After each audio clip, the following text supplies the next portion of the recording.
Violência na Grande São Paulo. O tenente da rota, Ronixon Pimentel dos Santos, sofreu uma tentativa de execução na manhã deste sábado, em São Caetano do Sul.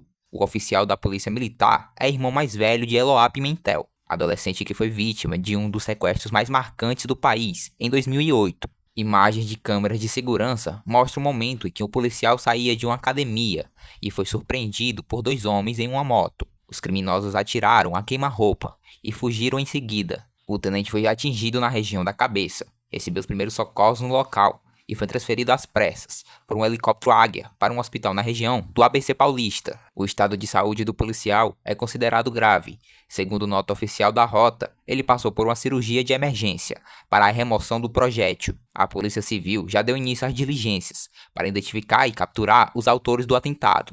Fique por dentro de tudo o que acontece no Portal O Povo. Inscreva-se no canal para não perder nada. O link está na descrição.